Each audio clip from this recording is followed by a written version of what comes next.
Greetings everyone, this is IronYoshi1212 here, back again with another review. And today we're going to do something a little different than usual. We're not going to be reviewing anything toy related. In fact, we're actually going to review a DVD.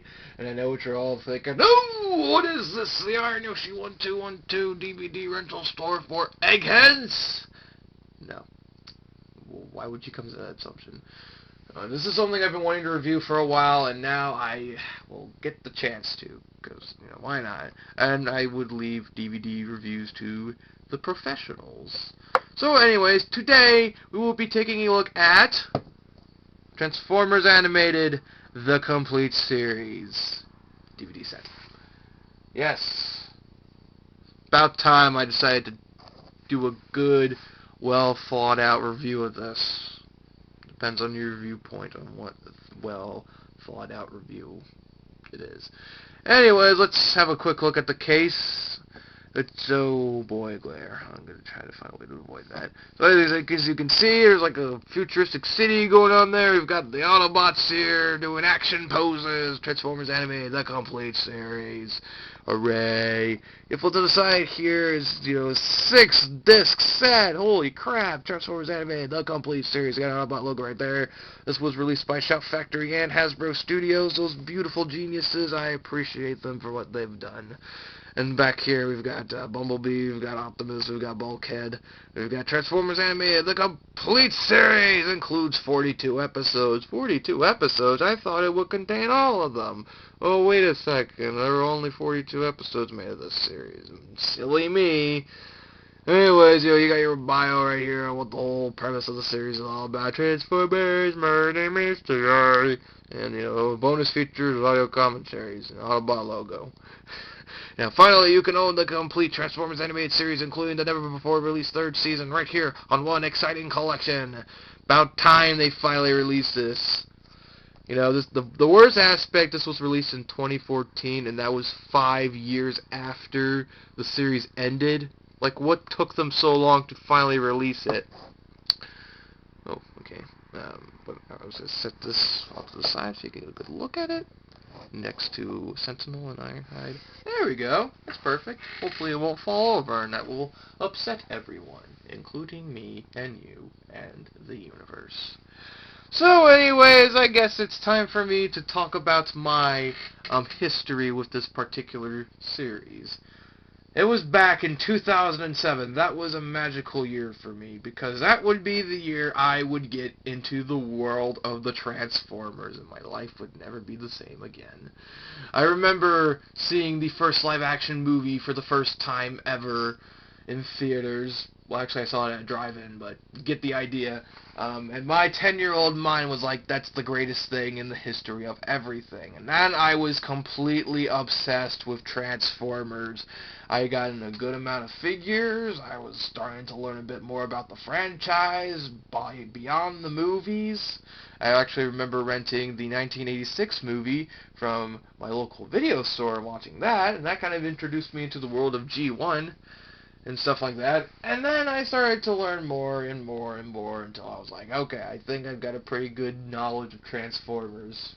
Again, I was like 10 years old. I'm still learning more and more about Transformers, even to this day with the new stuff. But nonetheless, I remember seeing pictures for Transformers anime. I was like, ooh, that looks super exciting. It was also exciting that this show was going to be on Cartoon Network, and that was like my favorite television station at the time, unlike nowadays where they're constantly shoving Teen Titans Go down our throats. I mean, seriously, they show that show like every single day, all the time, to the point where I'm pretty sure they're going to cancel every show ever and just replace it with Teen Titans Go. But that is another discussion for another time, I believe. We're talking about Transformers here. So anyways, I remember the first time seeing Transformers Animated on television. I was at my cousin's house for the New Year, and we were busy playing video games, and we decided to take a break from that and turn on Cartoon Network, and by sheer coincidence, Transformers Animated was on. It was actually the pilot movie, which was really cool, though, in this set, it's split up into 3 parts, which is okay. I mean, you still get the movie in there, but it's like split up into 3 parts. Anyway, as 2007 rolled into 2008, my obsession for Transformers grew more and more, and finally, I was wanting more Transformers. I got plenty of figures from the movie line. I was excited to see some toys from Animated, and I got some of those. Oh, I wish I would have gotten more. Still wanting those leader class figures. And, my good buddy Fluxar, who's been my best friend for, like, ever, go subscribe to his channel. He does things. He does a lot of cool things. He has a wonderful thing called DVR. I'm not sure if he still has it today, but that means he gets, like, shows instantly and whatnot back in those days. And as a matter of fact, he had, like, a lot of episodes of Transformers Animated on there. So every time I came to his house to, have fun, pal around, play video games there, we would sometimes watch episodes of Transformers Animated, because he would have the newest episode of Animated, one I haven't seen, and we would watch it and we would enjoy it because it was awesome. And, we were 11 years old at that time, and Animated was like the greatest thing ever. And it was great. It was really great. But, as the series progressed, I found it consistently harder to watch it. I usually watched it when I had the time to, when I got the chance. I mean, let's face it, it came on pretty early in those days, I heard it came on at 10:30 a.m., which is pretty reasonable on a Saturday. Very reasonable, especially for a Transformers show on Cartoon Network. But where I'm at, I think it came on at like 8 o'clock, which, I would sleep in till like, what was it, like 9 or 10 or so. But finally, as the series progressed, it was finally, to the point where it's like, where can I catch it? And I realized that it was placed onto the dreaded 6 to 6:30 a.m. time slot, aka the dreaded death slot. And that kind of upsets me, because how was I able to watch Transformers when it's that early in the morning? Hell, I still have trouble trying to get up that early. Oop-de-doo. And in fact, I didn't even realize that they made a 3rd season until I read about it online, which was kind of crazy. I mean, I remember I watched pretty much most, if not all, of Season 1. I saw a great deal of Season 2, but Season 3 back in those days, I barely saw any of them. I think I saw, 2, maybe 3 episodes, but that was it.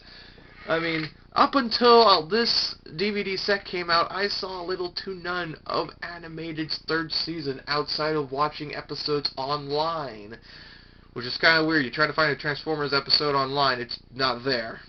I don't know why. It's weird, especially on YouTube, whatever. But then, finally, after years of not being on the air, sometime in, I think, 2012, July, I believe, the Hub Network, may they rest in peace, brought in Transformers Animated to add into their line of epicness that was, of course, Transformers Prime. And let us not forget, the Hub is the same network that My Little Pony Friendship is Magic is on. So yeah, we've got all those great shows on there, and I couldn't be happier. But there was one little problem, and that was I did not have the Hub Network, which kind of upset me, because how was I supposed to watch Transformers Animated in glorious HD? Because, they started putting episodes of Transformers Animated on HD, and that was, epic. I mean, this show is worthy of being in HD. Too bad this camera's does, crap quality. Whatever. But that was my kind of association with this series. And then I got this DVD set back in January, and now I am reviewing it for you all. So now that I've got my history with this show out of the way, it's time for us to discuss my thoughts on it. I love this show, okay? In fact, I will go as far as to say it is my 2nd favorite Transformers cartoon of all time. Of course, the first one being Transformers Prime. I mean, seriously, nothing could probably top that other than, this show and the original G1 series. And, of course, Beast Wars. Can't forget about Beast Wars. And, the movies, but, the movies are movies. We're talking about Transformer shows here. But as far as the series go, it was fantastic. I mean, it was great. I mean, I love the animation and the art style. I mean, a lot of fans were kind of iffy on it when it first came out, but to be honest, it took a while for me to get used to it, and I actually appreciate the art style a bit. It's very stylized and different from the rest. It was real nice. It kind of did its own thing, and they would kind of latch on to future shows like Transformers Prime and stuff. The animation was really good. I heard it was actually animated in Japan, so it has that sort of anime feel to it when you're watching it, which is real cool. It was great. I mean, it drew in a lot of stuff from past Transformers shows. I mean, the designs, a lot of them are based off of G1, while they kind of also added some stuff from Beast Wars and the Unicron trilogy and the movies. Because now this show was released when the first live-action movie premiered and stuff like that. And they also kind of did their own thing, which is kind of cool, and I appreciate it. It also had some great voice acting, too. I mean, with Transformers, you would expect, great voice acting, and they delivered. I mean, David Kaye was Optimus Prime in this show, and everyone should know him that he was also Megatron in Beast Wars, Beast Machines, and the Unicron trilogy. Yes. Sorry, I couldn't resist. I mean, he's really talented. I liked his approach to Optimus. He also did Grimlock and Lugnut, which is really cool. And Tara Strong was also in this show. It's really cool. Yes, Twilight Sparkle was in this show. Years before My Little Pony: Friendship is Magic ever came into being, Tara Strong was working on Transformers. That is awesome. She worked on one of my favorite franchises of all time before latching on to MLP, which would also become one of my favorite shows. So, anyways, and the stories are very well done. I mean, this show was written real well. They got a few people who wrote on Transformers in the past to write this. And speaking of, past Transformers shows, they actually got a few G1 voice actors on board, which was really cool, as a way to pay tribute to the original series. Which is really nice. So, it was really good. The stories are really engaging, and, they delivered more with character and, more of the stories. And you know what? I'm probably going to go far when I say this, but if it wasn't for this show, I'm pretty sure that stuff like Transformers Prime and even My Little Pony: Friendship is Magic would have not existed if it wasn't for this show. Because let's face it, a lot of Hasbro shows existed back then just to sell toys. I mean, that was the case with G1, that was the case with the Unicron trilogy, that was the case with the 2001 Robots in Disguise series. Now, Beast Wars and Beast Machines, they kind of did their own thing. They were CG shows back then, and, because developing CGI was a pain in the ass, and it was time-consuming and very costly, they had a limited number of characters, and they kind of worked on that. And they kind of developed it where, you'd care more about the characters, and the stories are very engaging. I think and the same thing can be said for Beast Machines. Beast Machines did that too. I think the writers from Animated kind of learned what Beast Wars and Beast Machines did and kind of applied it here. I mean, it's more about the characters and the stories rather than, ooh, Optimus Prime's got a new design, let's turn that into a toy and stuff. There's none of that. And plus, if you count the number of characters in the show compared to the number of toys that were actually made of said characters, it's pretty surprising. I mean, there were a good amount of characters in the show that did not get toys. I mean, it's crazy. Really crazy.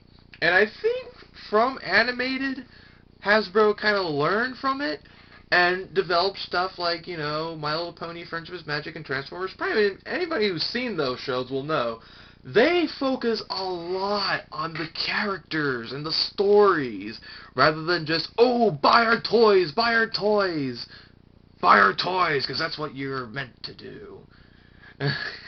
And, it worked effectively. It focused more on character development and stories. And I really appreciate that. And, I wish Animated lasted as long as it did. I mean, 42 episodes. That's pretty short for a Transformers series. It's rather sad that it didn't get reserved for a fourth season. That would have been awesome if it did, but unfortunately, it didn't because Cartoon Network gave it the can. I don't know who to blame. It was either Cartoon Network or Hasbro, or Grimace, or even the Bronies. I don't know. Hey, the Bronies didn't even exist up until like 2010 or so, or like the end of 2010 or so. But let's now go around blaming the Bronies to piss them off. Now that I've kind of given my thoughts on the show, I think I should show up and show you what's all there in here. So open the case, you get something, same thing over here. Ooh, crazy. Open it up, you get some background art that's completely blocked by your discs. So this is season 1, the discs are in red. Is this, oh, whoa, went too far there. This is season 2, the discs are in yellow. And this is season 3, the discs are in blue. And yes, each and every episode is on here, from the pilot movie all the way to the end of the series. You even got your episode guide that's blocked behind the DVDs. Every episode on here is here and accounted for. It's really good. I have a lot of favorite episodes on here. I don't know. I might do a top 10 list of my favorite episodes. It all depends if I can get good software to do that. Let me just fix this up. It's my computer, I don't know, it's kind of crappy when it comes to video editing. But, above all, this is a great series. I love it. I mean, hands down, it's my second favorite Transformers series, next to Prime. So, and, I mean, the fandom was pretty divided when it comes to this show. I mean, back in the day, they just outright despised it because it was way too different. They felt it was way too kiddie for them. They thought it would desecrate the franchise more than Michael Bay did, which, by the way, I have no problem with the Michael Bay movies. In fact, I enjoy them. In fact, it was the one thing that got me into Transformers, were the live-action movies. So, but it's weird that, people had a huge dislike for the show back then. I mean, it's weird because now it's become everyone's favorite. I mean, it's grown to be my favorite. But, this show had a lot to offer. I mean, honestly, if you think about it, this is probably the only Transformers show ever that comes close to being, like, a successor or so to G1. Literally, it is like the modern equivalent to G1. I know a lot of people say that about Prime, but, I mean, Prime is way too dark and just way too heavily into the story and the characters and had a lot of dark elements in there to be close to being G1. G1 had its goofiness and its campiness, and this show had its goofiness and not as much campiness, but it had its goofy moments, which was fun. But it had a lot of designs that were based on the G1. A few of the voice actors from G1 came onto the show. It was great. So yeah, I mean, this is probably as close to G1 as any other Transformers cartoon will get. As far as recommendation, I mean, I highly, highly recommend this to anyone. I mean, I even got my 5-year-old nephew into this. He loves this show. I've been showing him Rescue Bots for a while, but now I felt, okay, he's getting a little too old for Rescue Bots. It's time to show him a little something mature, and I think this is the best way to start. I mean, I was entertained by this back when I was like 10, 11 years old, and I'm still entertained by this. It's such a gripping series. As far as it goes, as of this recording, it is available on Amazon.com, and only on Amazon.com for like $30 or so, which is a little pricey, but let me tell you, it's worth it in the end. This is a great, great series. Which is weird that it's on Cartoon Network, given the fact that we've got another Transformers show on there, Robots in Disguise 2015, and this is the only DVD I got of it. I like the fact that it says I see it on Cartoon Network, but given the fact that you have to wake up at like 6 in the fucking morning to watch it, no, I've missed out on pretty much all the series, because I am not willing to get up at 6 in the morning just to watch Transformers. And if you think about it, I mean, basically Robots in Disguise, I think it's like the ultimate successor to the anime. The art style's a little similar, even though the show is done in CG. The designs draw a lot from animated. It's got a lot of fun quirkiness to it. It's got a lot of goofy moments, just like an animated. It was a great series. I'm just hoping that Shout Factory will release a Season 1 set. They released a complete series set of this. They can release a Season 1 set of this. hopefully. So, there we go. That pretty much does it for this review for now. Overall, this is a great series. Highly recommended to any Transformers fan, young or old. Recommended to anyone who wants to get into Transformers. I mean, hell, why not recommend it to the bronies? Because let's face it, if it wasn't for this show, your precious MLP wouldn't exist. I mean, come on, it set the boundaries for Hasbro shows to come, and I have deep respect for that. If you think about it for a little bit. I'll wait. Okay, I'm done waiting. So with that said, I think that's pretty much it for now. My God, this is a long-ass video. But whatever. Until next time, this is the Transformers Animated The Complete Series DVD set, and this is IronYoshi1212 signing off. Subscribe, rate, and comment.